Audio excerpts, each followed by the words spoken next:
생산과 소비를 시작하겠습니다. 시장 지배 시대 제도가 수립된 국가는 이전과는 비교할 수 없을 정도로 생산성이 증가한다. 가난하고 생산성이 낮은 국가에서는 세금으로 할 수 있는 일에 한계가 있다. 세금을 아무리 많이 걷고자 해도 국민의 생존을 위협할 정도로 세금을 거둘 수는 없다. 만일 그러한 일이 발생하면 생존의 위협을 느낀 국민들이 반드시 폭동을 일으킨다. 아주 가난한 국가에서는 세율이 낮을 수도 있어요. 그것은 무슨 말이냐? 국민 개개인이 낼 수 있는 세금에는 한계가 있다는 거예요. 자기가 생존할 수 있는 것, 생존의 위협을 받을 수 있을 정도의 세금은 감당할 수가 없다는 거예요. 가난한 국가에서는 그렇게 따지면 세금을 낼 수 있는 부분이 비중이 굉장히 작을 수가 있다는 거예요. 만약에 생존의 위협을 느낄 정도로 세금을 걷으면 어떻게 되나요? 폭동이 일어난다는 거예요. 그런 사례는 한국에서도 찾아볼 수 있겠죠. 뭐 최근 100년간 있었던 일 중에 100년 좀 더 했죠. 동학농민운동이 그런 사례잖아요. 고부군수가 이런저런 명목으로 세금을 걷으니까 폭동이 일어났잖아요. 왜? 생존의 위협을 느끼니까. 뭐 사례가 많겠죠. 전 세계적으로 보면.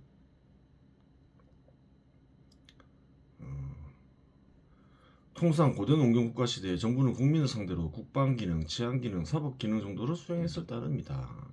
다른 역할을 수행하려 해도 세금이 부족하여 실시할 수 없었다. 기본적인 거죠.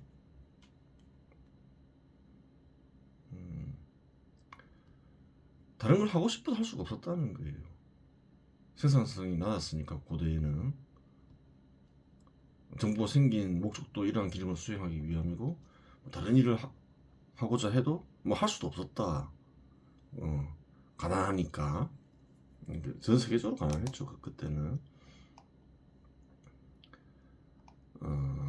시장 지배 시대 제도가 수립된 국가는 생산성이 크게 증가하며 국민들은 이전과는 비교할 수 없는 큰 소득을 얻게 되고, 그에 따라 거치는 세금은 기하급수적으로 커진다.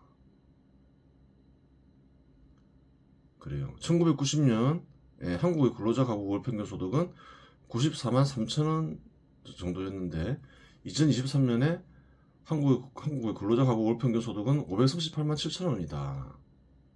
한 30년간 5배 이상 뛰었죠. 물론 뭐 실질 소득을 따지면 그렇지 않을 수도 있지만 그걸 빼더라도 많이 뛰었죠.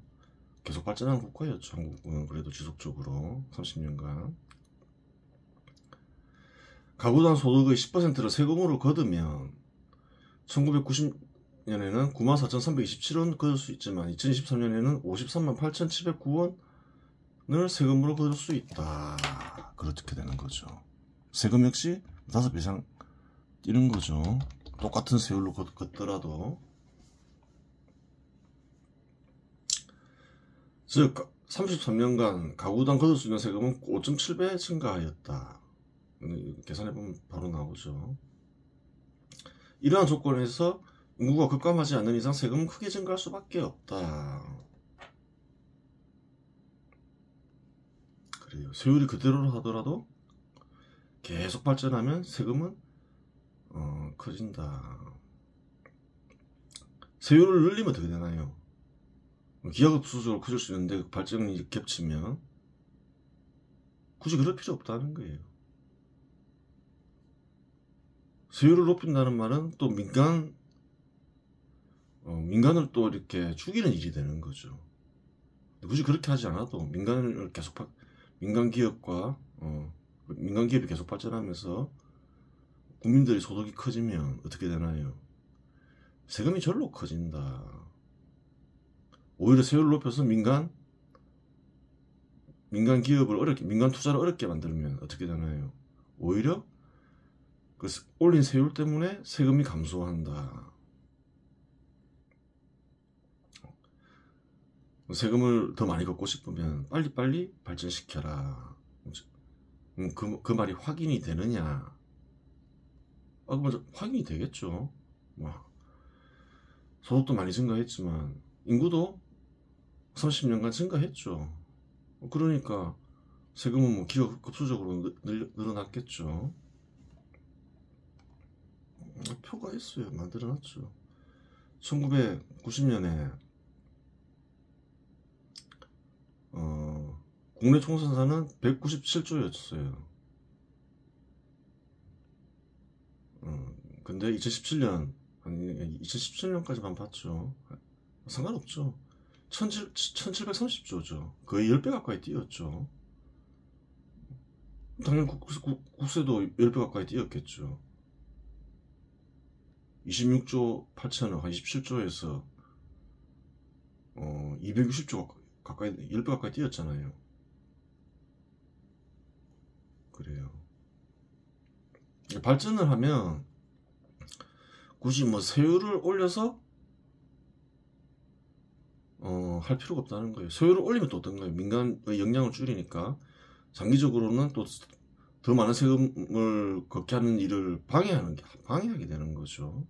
민간으로부터 세금 걷잖아요. 민간이 계속 발전해야지 세금이 커지죠. 그걸 알아야 되는 거예요.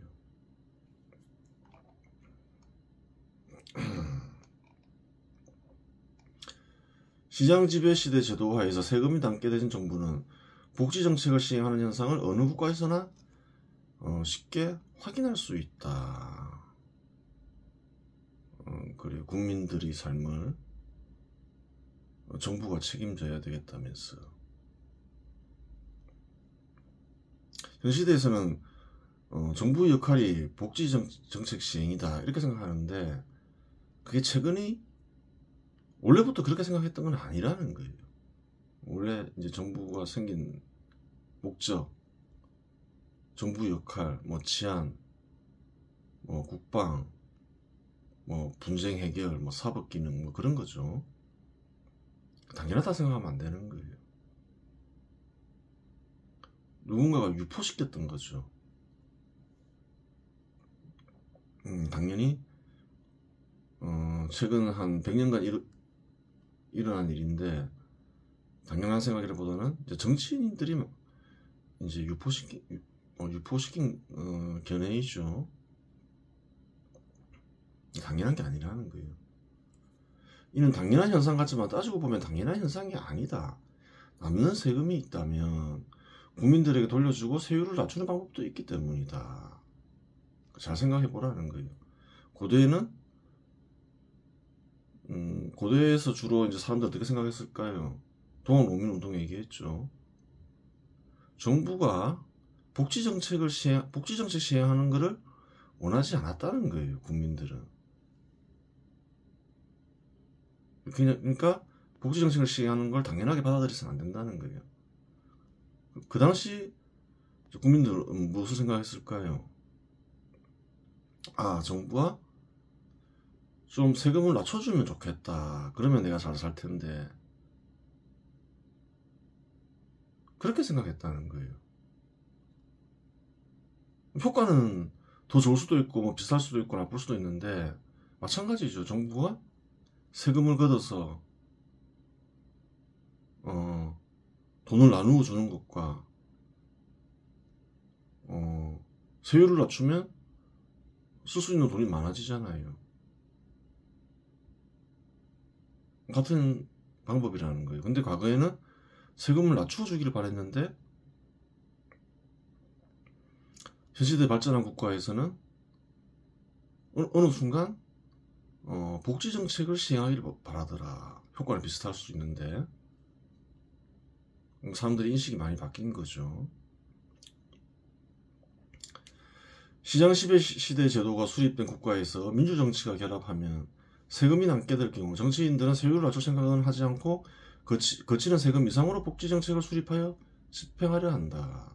그렇죠. 효과는 동일할 수 있는데 더 좋을 수도 있고 뭐 나쁠 수도 있겠지만, 세금을 낮출 생각을 하지 않고 어떻게든 뭐 복지 정책을 수립하여 집행하려 하죠. 그건 왜 그런가요?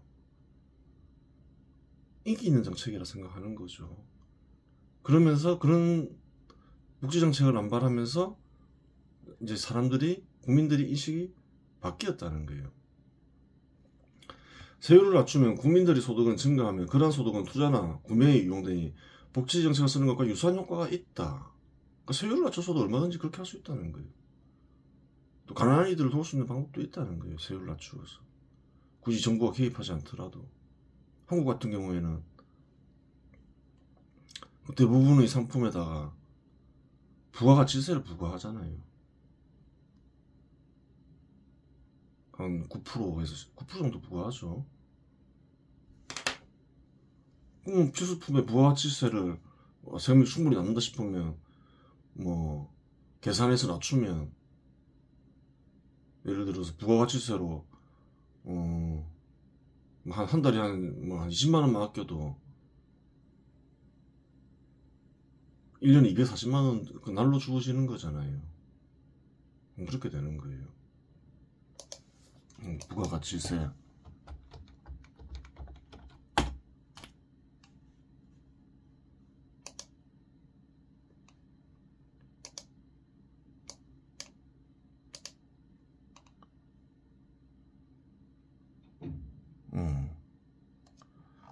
한국은 1977년 1월부터 시행되었다.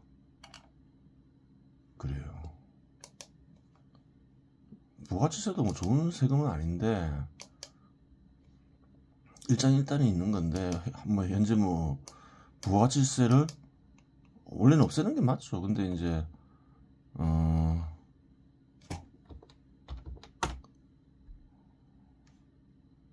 그래요.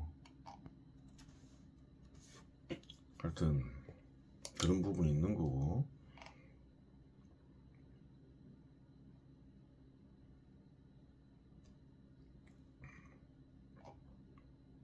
한번 보겠습니다.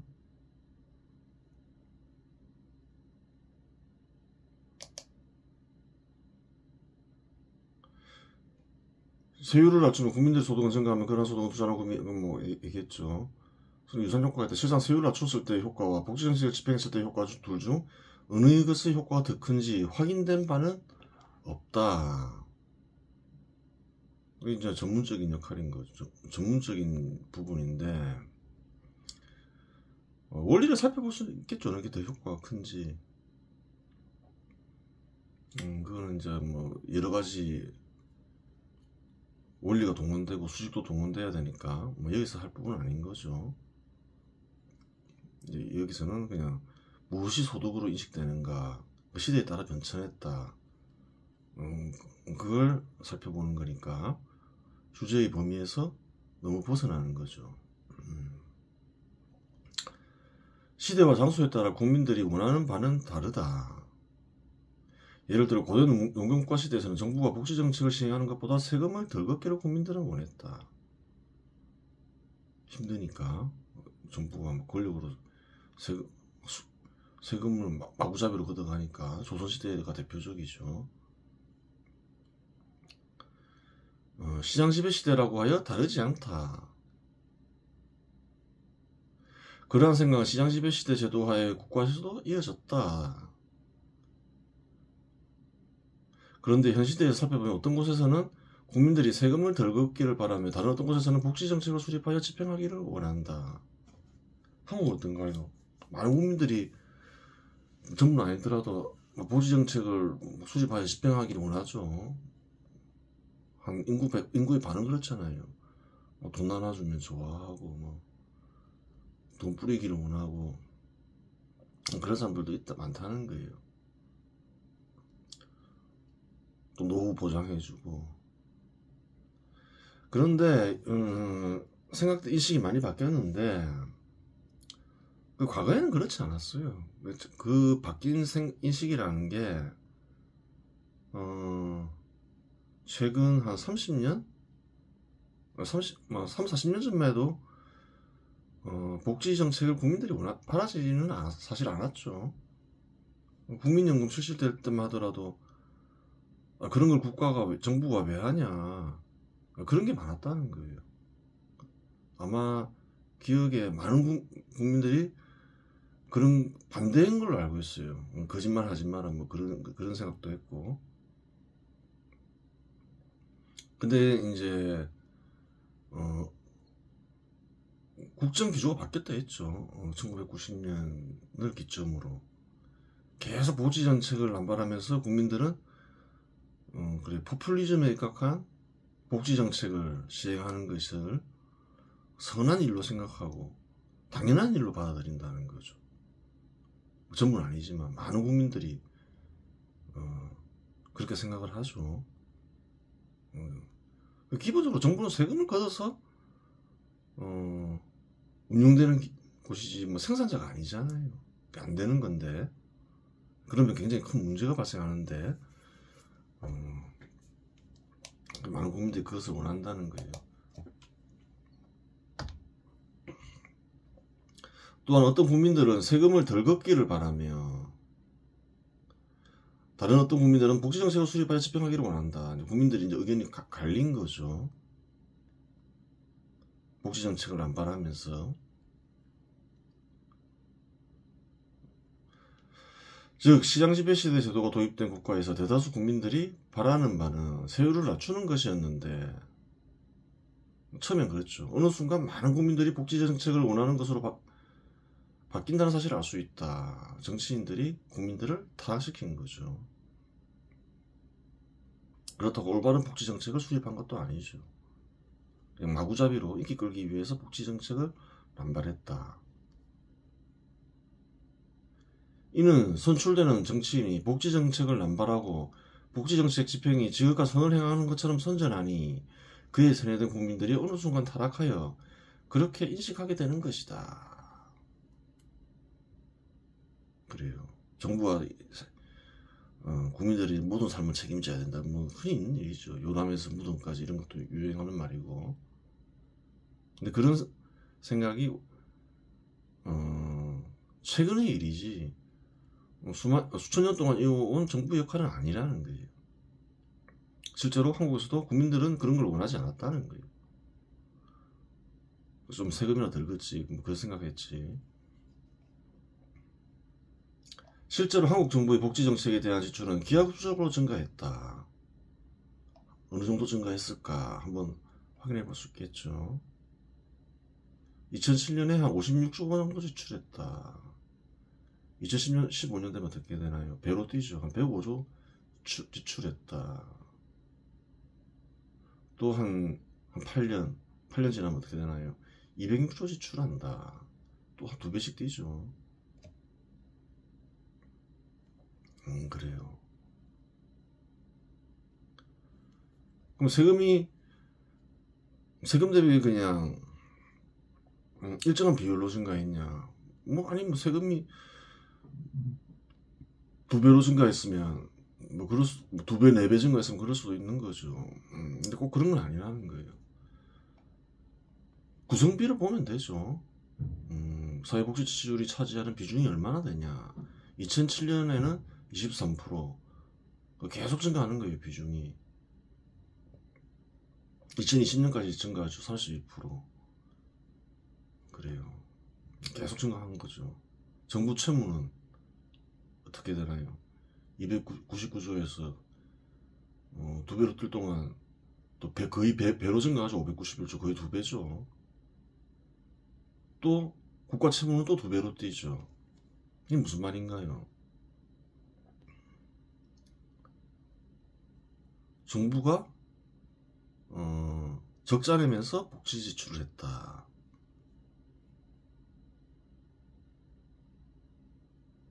그래요. 인기를 끌기 위해서는 빚을 내서라도 복지 정책을 쓰겠다. 이제 그런 의지가 잘 보이는 거죠. 3차 혁명을 달성해서 생산성을 높여서 국민들의 소득을 높여서 국민들로 하여금 풍요로운 삶을 살게 하겠다. 그런 의지 같은 건 없는 거죠. 기본적인 핵심 의지는 그게 아니라는 거죠. 그런 생각도 있겠지만 핵심 생각이 있고 부차적인 생각이 있는 거잖아요.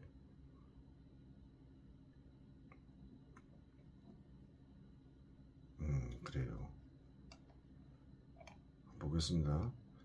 한국에서는 복지 지출이 100조 원이 넘었지만 이미 2015년에 넘었죠.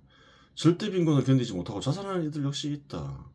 복지 지출이 100조 원이 넘어가면 자살하는 이들이 생기면 안 되죠. 절대 빈곤 때문에. 근데 한국에서는 늘 이러한 일이 일어나서 뉴스에 나오죠. 잘못된 복지 정책 때문에 그런 거죠.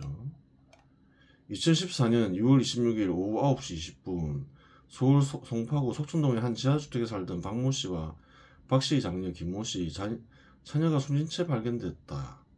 세 모녀는 생활고에 시달리다가 극단적인 선택으로 세상 등지게 됐다. 세 명이 절대 빈곤을 못 견뎌서 자살했다. 이런 일들은 가끔씩 나오죠. 그 말이 안 된다는 거예요. 한국 정도 발전한 국가에서 100조 원이 넘는 복지 지출을 하고도 절대 빈곤으로 고통을 겪고 극기하는 자살하는 이들이 있다는 사실은 매우 이상한 일이다. 이 정도 지출을 하면서도 하는데 절대 빈곤 때문에 자살하는 이들이 있더라. 자살해서 그렇지 고통받는 이들은 무척 많겠죠. 잘못 쓰고 있다. 그런 일이 일어나서는 안 된다. 한국 정도 발전한 국가에서 100조 원이 넘는 복지 지출을 하면서 이런 일이 발생했다. 그 말은 무슨 말인가요? 한국은 민주주의도 실패했지만 복지 정책도 실패했다. 그렇게 되는 거예요. 다 실패한 거죠. 1990년 이후에는.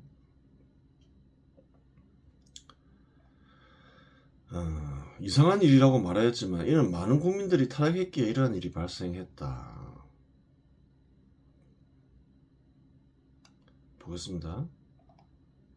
인용해 왔죠. 시장에 바탕한 자본이 발전하는 과정에서 신분제도는 사라지고 자유평등, 정의, 공정과 같은 가치가 중시되고 강화된다. 신분제도 사라지면서 이제 다른 어떤 가치가 중시되는 거죠. 고대는 안 그랬죠. 전혀 언급된 건 아니지만 이런 것들이 이제 중시된다 이 말이에요. 동시에 살펴보았듯이 시장에 바탕한 자본이 발전한 과정에서 여유자금 역시 생긴다. 여유자금이 생기는 일은 좋은 일이지만 바로 이 여유자금이 화근이 되어 공동체가 멸망할 수도 있는 것이다. 그래요. 인기 위주로 복지정책을 쓰면서 생겨나는 부채를 보라는 거예요. 가족 중 아픈 이가 있을 경우 여유자금은 아픈 가족의 치료에 사용되는 것이 당연하듯이 공동체의 여유자금의 사용 방식도 가족에게 여유자금을 쓰는 것과 방식과 같다. 아니, 가족에 아픈 이가 있다는 거예요. 가장이 이제 가난해서 치료를 못하고 있다가 갑자기 큰 소득이 생겼다는 거예요. 그러면 그 돈을 어떻게 써야 되나요? 통상 자연스럽게 환자를 치료하는 데 쓰죠. 그게 자연스럽다는 거예요. 인간이 본성상. 그런데 그런 가정도 없겠지만 돈이 생겼는데 가족을 위해 아픈 환자를 치료하지 않고 가족들에게 나눠주면서 각자 써라. 그런 사람이 있냐는 거예요. 자연스럽지가 않다는 거예요. 현 시대 복지정책은, 한국에서 실시되고 있는 복지정책은 자연스럽지가 못하다는 거죠. 잘못됐다 이 말이죠. 뭐든지 자연스러운 게 좋은 거예요. 가난한 가족이 있다고 가정하자. 돈이 없어 치료를 받지 못하는 환자가 있는데 마침 가장의 소득이 증가하여 환자를 치료할 수 있게 되었다고 가정하자. 그러면 어느 가정이나 환자를 치료하는 데 돈을 쓴다. 남는 소득을 가족들에게 똑같이 나누어 주며 알아서 쓰라고 하는 가장은 없다. 그렇게 생각하는 가족 구성원도 없겠죠. 잘 없다는 거예요. 복지정책 역시 마찬가지이다. 남는 세금이 있다면 환자와 같은 절대 빈곤을 겪는 일을 위해 쓰는 것이 맞고 이는 지극히 자연스러운 결과이다. 그런 생각을 하고 복지정책을 시행했으면 이런 일이 안 벌어지는 거죠. 하지만 현대 민주주의를 실시하는 많은 국가에서 정치인들은 복지정책을 인기 위주로 실시한다. 남는 세금으로 복지정책을 실시하는 것도 아니다. 남는 세금으로 복지정책을 실시하는 것도 아니라는 거예요. 그렇다 해서 경쟁적으로 복지정책을 실시하는데 세금이 부족하면 빚을 내서라도 복지정책을 실시한다. 보이죠? 급증하는 빚.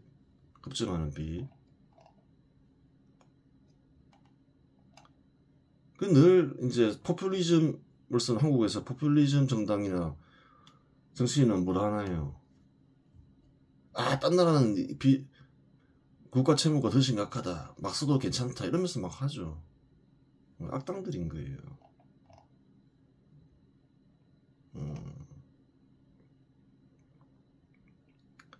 그 결과 한국의 정부 부채는 기하급수적으로 증가하고 있다. 이와 같은 일을 지속하면 결국 정부 부채로 어느 순간 국가가 경제적 위기를 맞게 될 것이다. 대표적인 사례가 2010년 경제적 위기를 맞은 그리스이다.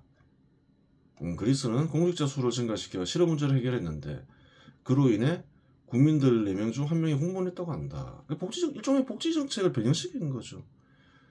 실업이 늘어나니까 그냥 다 공무원 만들어버리자 이러면서 4명 중 1명이 공무원이었다고 하죠. 그렇게 막 공무원들 만들면 안 된다는 거예요. 왜 그런가요? 어떻게든 민간을 키워서 세금으로 민간을 걷어서 스스로 살게 하고 세금을 걷게 되겠죠. 세금 증가하고 공무원 수를 자꾸 늘리면 어떻게 되나요? 실업을 해결해야 되겠다 이러면서 민간은 위축이 되고 세금을 자꾸 많이 걷어야 되겠죠. 공직자를 먹여 살리려면. 결국 이제 답이 안 나오니까 빚내서 뭐 어떻게 나라를 끌고 가다가 큰 위기를 맞이해버린 거죠. 어느 순간 터져버린 거죠. 계속 급증하다 보면 터지겠죠. 한국도. 알아야 된다는 거예요. 즉 실업과 빈곤 같은 문제를 국가 생산성을 강화시켜 해결하려 하지 않고 세금을 넘어선 정부 지출로 해결하다가 결국 경제적 위기를 맞은 국가이다. 실업과 빈곤은 결국 뭔가요?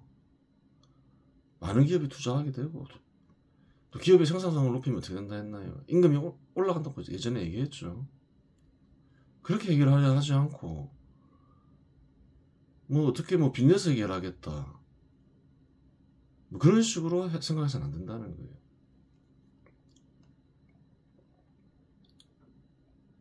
그런 식으로 생각한 나라가 대표적인 나라가 그리스라는 거예요. 정부는 세금으로 운영되는 기관이며 국민의 생산과 소비를 직접적으로 책임지는 기관은 아니다. 그래요. 즉 복지정책 실시를 위해 만들어진 기관이 아니며 재분배를 만들어진 기관도 아니다. 한국 사람들 어떻게 생각하나요? 한국인만 그런 게 아니라 전 세계 많은 사람들이 좌파 행사들이죠. 복지정책이 정부의 핵심 기능으로 착각하고 있는 거죠. 또 뭐 불평등을 주장하면서 양극화를 강조하면서 뭐 늘 잘 사는 사람 못 사는 사람이 있었지. 어떻게 부를 얻냐, 정당한 게 얻냐, 정당하게 얻지 않냐가 중요한 거지. 맨날 그 얘기하면서 정부가 나서서 재분배해야 된다. 그 뒤에 살펴보기로 하죠. 그런 주장을 하죠. 근데 그런 기능을 수행하는 게 원래 정부 기관이 아니라는 거예요. 원칙은 뭔가요? 각자 생산, 각자 소비죠.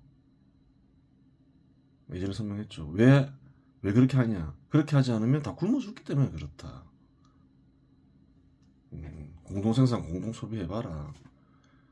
다 굶어 죽는다. 역사적으로 기록이 많이 남았지 않아서 그렇지. 다 시도했던 문제다. 안 되니까 각자 생산, 각자 소비하는 거지. 그리고 이제 거기서 남은 소득 일부를 세금을 걷어서 정부가 운영되면서 정부 역할을 하는 것이다. 되면 왜 안 하겠냐? 안 되니까 못한 거다. 다 굶어 죽고 공동체가 유지가 안 되더라. 그거죠. 세금이 증가하면 자신의 역할을 충실히 수행하는 데 세금을 써야 하면 당연한 일이다. 우선 정부가 자신의 역할을 우선 충실히 수행해야 되겠죠. 세금이 부족해서 잘 수행되지 않는 게 있으면 보강하는 게 맞겠죠. 우선적으로. 그러한 일을 한 후에 세금이 남으면 국민들이 동의하에 복지 정책을 수행할 수 있는데 이는 선전적 복지 원리를 지키면서 시행해야지 선정적 복지를 파괴하면서 시행돼서는 안 된다. 아무리 가난한 국가에서도 복지가 이루어진다. 노인이 되면 아무리 가난한 가정에서도 어떤 식으로든 복지를 수행하게 된다. 함께 살면서 어떻게든 해결된다. 정부가 나서게 되면 어떻게 되느냐? 그러면 굳이 절로 주어지는 절로 생각되는 일을 할 필요 없네? 의무로 생각했던 일을 할 필요 없네? 이렇게 되면 어떻게 되나요? 어느 순간 정부가 의식주를 다 책임져야 된다는 거예요. 그럼 그 비용을 감당할 수 있는 정부는 없다는 거예요.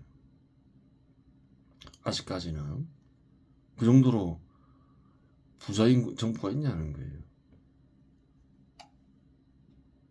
부자인 정부도 그런 식으로 정책을 집행하면 오래 못 견디겠죠. 선선적 복지를 그래요. 집행하는 방안에는 시행하는 방안에는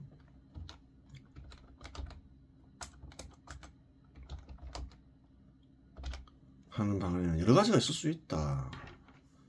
원래 이런 진짜 시행하는 구체적인 방안에 대해서는 이제 뒤에서 다뤄야 되겠죠. 좀 전문적이니까 여러 가지를 검토한뒤 되는데 뭐 언급을 했으니까 뭐 말만 하고 넘어가기엔 좀 그렇잖아요. 그래서 뭐 대충 적어 놓은 거죠. 정부가 별도로 복지를 위한 세금을 걷지 않고 기부를 받아서 절대 빈곤을 겪는 이를 위해 복지 정책을 실시하는 것도 그중 하나이다. 그 복지를 시행하는 기관을 만들어요. 세금을 따로 걷지 않아요. 그러면 이제 많은 이들이 사회에 가난한 이들을 생각하는 이들이 있겠죠. 기부를 받을 수가 있는 거예요. 그 기부를 받아서 절대 빈곤을 겪는 이들을 찾아서 확실하게 도움을 주는 방법이 있는 거예요. 한국 정도 되는 국가에서 별도의 세금을 걷지 않고 이러한 방식으로 해결하면 어떻게 될까요? 그러면 절대 빈곤이 확실하게 사라진다는 거예요. 그러면 이제 다른 복지 정책은 대폭 수정이 필요한 거죠. 선전적 복지 원리를 살리는 거죠. 물론 남는 세금을 사회적 약자 위주로 복지 정책을 시행하는 것도 그런 방법 중 하나이다. 이 경우에 국가가 경제적으로 발전할 경우 그 범위가 커진다. 남는 세금으로 조심해서 선전적 복지 원리를 파괴하지 않는 범위 내에서 사회적 약자 위주로 복지 정책을 시행할 수 있다는 거예요. 빚 안 내고. 그래도 한국에서는 절대적 빈곤이 해결되겠죠. 엉뚱하게 복지 정책을 실시하니까 절대 빈곤으로 고통받는 이들이 생기면 자살하는 이들도 있다는 거예요. 이 경우에 국가가 경제적으로 발전할 경우 그 범위가 커진다. 그렇죠. 확인했죠. 규모가 커지면 커질수록 세금이 커지잖아요. 그러니까 무리 없이 복지 정책을 시행하는 것도 정부가 나설 수도 있고 안 나설 수도 있는데 정부가 나선다 하더라도 제대로 된 복지 정책을 복지 정책을 장기간 유지하고 지속적으로 유지하는 길은 뭔가요? 또 복지 범위를 넓히는 길은 뭔가요? 세금을 민간에게 과중하게 부과하면서 하는 게 아니라는 거예요. 이게 증명이 된다는 거예요. 3차 인류혁명을 지속적으로 수행하면서 국가의 부가 소득이 증가하면 증가할수록 세금은 자연히 증가한다. 그렇게 해서 달성해야지 그래요. 아무런 문제가 생기지 않고 사회가 좋아진다. 절대 빈곤도 벗어나게 되니까 밝아지는 거죠. 그렇게 되는 거예요. 마치 성장과 어떤 복지 정책이 상반되는 걸로 여기는데 그렇지 않다. 3차 인류혁명을 통해서 성장을 계속 해야지 복지 정책도 제대로 시행할 수 있는 법이다. 실제로 복지 정책을 시행하는 것도 3차 인류혁명 덕분이다. 예전에는 그런 생각조차 하지 못했다. 그 사실을 명확히 알아야 된다는 거예요. 현 시대에서는 재분배를 겸한 복지정책을 이렇게 재분배를 겸한 복지정책 실시를 주장하는 이들도 많은데, 이는 공동체 붕괴를 야기한다. 그런 거 하지 마라. 뭐 양극화 주장하고 뭐 그거 해결해야 된다 하고 그런 거 하지 말라는 거예요. 앞에서 얘기했죠. 정당하게 부를 얻었냐 얻지 못했냐 그게 중요한 거지. 뭐 잘 사는 사람 못 사는 사람 뭐 다 평등하게 똑같이 살아야 된다. 공동 소비해야 된다. 그런 거 하지 말라는 거예요. 물론 이제 그런 주장을 하는 이들은 좌파 인사들이겠죠. 사회주의 공산주의는 안 되니까 이제 살짝 속임수를 쓰는 거죠. 시장 지배 제도 하에서 이러한 정책은 결국 각자 생산, 공동 소비를 의미하며 앞에서 언급했듯이 그러한 정책의 확산은 생산을 마비시켜 결국 공동체 붕괴를 야기한다. 당연하죠. 잘 생각해 보라는 거예요. 그런 말이 뜻이 뭐라는지. 재분배해야 된다. 근데 이제 각자 생산, 공동 생산하니까 완전히 망하는 게 공산주의 국가를 통해서 하긴 됐잖아요. 공동 소비, 각자 생산하고 공동 소비하자. 각자 생산하게 해서 뭐 돈을 걷어서 이제 재분배하자 이 말이잖아요. 각자 생산 공동 소비가 되는 거죠. 그거 다르냐는 거예요. 어차피 뭐 그게 결과적으로 비슷하게 분배받는다 생각하면 일 안 하려 하지. 똑같다는 거예요. 그래서 과거에도 각자 생산 공동 소비가 있었는데 망했다는 거예요. 다 사라졌다는 거예요. 그런 생각을 과거에 안 했겠냐는 거예요. 예전에는 고대에는 처음 농경이 시작될 때는 생산과 소비 방식이 정해져 있지 않았죠. 여러 방식이 있었음을 아리스토텔레스의 정치학에서 확인할 수 있는 거죠. 속임수를 썼는데 그것도 그 뭐지? 딱 보면 각자 생산 공동 소비더라. 안 된다 이거는. 이런 형식이 딱 나오는 순간 그건 안 되는 거다. 답이 정해져 있다. 그렇게 되는 거예요. 이번 시간에서 마치겠습니다.